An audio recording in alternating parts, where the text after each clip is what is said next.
बाहर भूमि पर क्यों बैठे हो? याचक का स्थान तो भूमि पर ही होता है माधव। तुम याचक नहीं पा, मेरे मित्र हो। यदि मित्र हो तो स्थान का क्या महत्व? युवराज दुर्योधन भी आपकी प्रतीक्षा कर रहे हैं। पधारिए भ्राता दुर्योधन, आप सर पर बैठे थे ना, इसलिए दिखाई नहीं दिए, क्षमा कीजिएगा।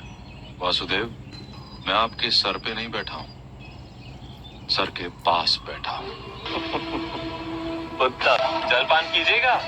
द्वारका की गायों के दूध का बना क्षीर पाक वैकुंठ में भी नहीं मिलेगा। आभार वासुदेव, मैं यहाँ जलपान करने नहीं आया हूँ, महत्व के विषय में मंत्रणा करने आया हूँ।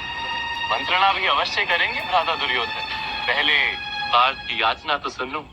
कहो पार्थ। किंतु वासुदेव, आपने तो गुरुदेव बलराम को वचन दिया था कि जो सबसे पहले आपके पास आएगा आप उसके पक्ष में जुड़ेंगे। असंभव, दाऊ मेरे कथन का ये अर्थ निकाल ही नहीं सकते।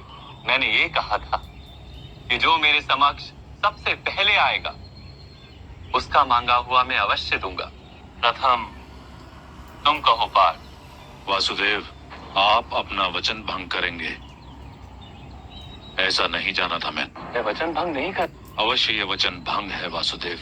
जब मैंने यहाँ प्रवेश किया था तब आपकी आंखें, और जब पार्थ ने प्रवेश किया तब भी मेरी आंखें बंद थी, किंतु पार्थ ऐसे स्थान पर बैठा जिससे वो मेरे समक्ष पहले उपस्थित हो सके।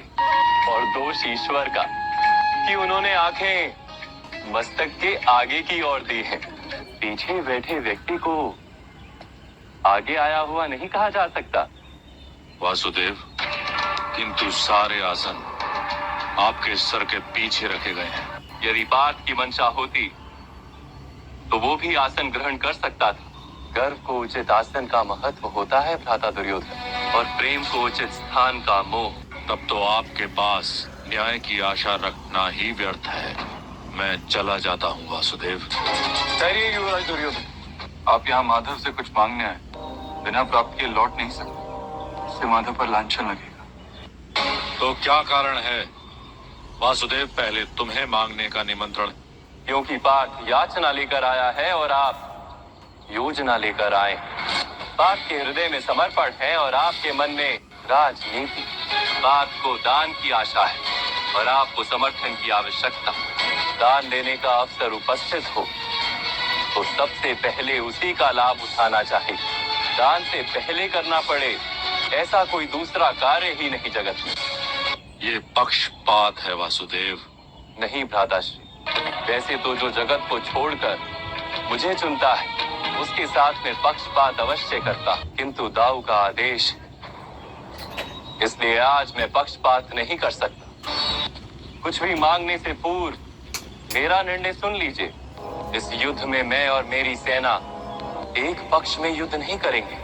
मेरी सेना मेरे ही विरुद्ध खड़ी होगी रणभूमि में। द्वारका की ये नारायणी सेना विश्व की अद्वितीय सेना है। इस एक अक्षोहिणी सेना का प्रत्येक सैनिक एक एक महारथी की भांति युद्ध करता है। विश्व के सारे शस्त्र चला सकता है। इस सेना को पराजित करना लगभग असंभव है। किंतु वासुदेव, आपका सामर्थ्य आपकी नारायणी सेना से अधिक है वासुदेव। यथार्थ कह रहे हैं आप भ्राता दुर्योधन। इस संसार में मेरे सुदर्शन चक्र जितना शक्तिमान शस्त्र केवल महादेव का त्रिशूल तथा इंद्र का वज्र है। उसके प्रहार से न केवल मनुष्य अपितु देवता भी भयभीत होते हैं। मेरे ज्ञान की शक्ति, मेरे चरित्र का बल और मेरी आत्मा की ऊर्जा है ये शस्त्र। मैं सुदर्शन चक्र का प्रयोग करूंगा तो उसी क्षण विध्वंस हो जाएगा। सत्य असत्य, निर्बल तथा बलवान, सबका नाश हो जाएगा। मैंने ये निर्णय लिया है कि इस युद्ध में मैं शस्त्र नहीं उठाऊंगा।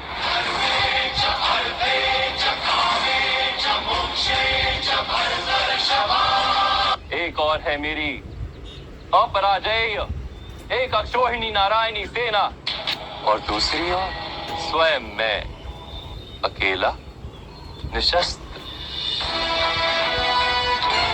अब चुनाव आप दोनों का है।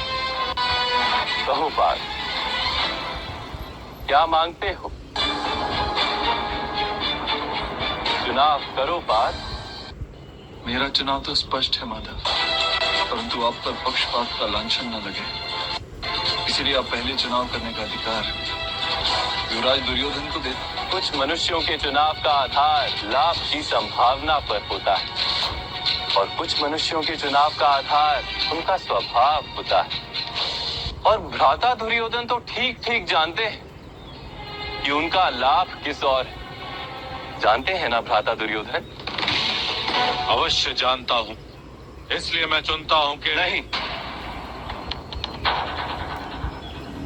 प्रथम चुनाव पार्थ करेगा। ये तुम्हारा अधिकार है पार्थ। अधिकार त्यागने को वीरता नहीं कहते। अधिकार संपत्ति पर होता है माधव। प्रेम, ज्ञान और सत्य ये स्वयं मनुष्य पर अधिकार पाते हैं। और आप तो प्रेम, ज्ञान और सत्य तीनों हैं। आप तो स्वयं धर्म है। मैं आपको चुन नहीं,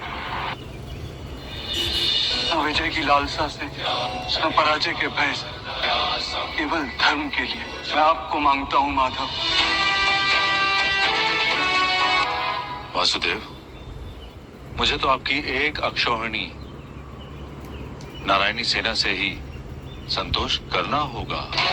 उत्तम भ्राताश्री, दाऊ ने कहा था कि स्वयं वो, मैं या हमारी सेना पांडवों की ओर से शस्त्र नहीं उठा। उनका प्रण सफल हुआ। अब देखना ये है कि इस युद्ध में किसे क्या प्राप्त होता है।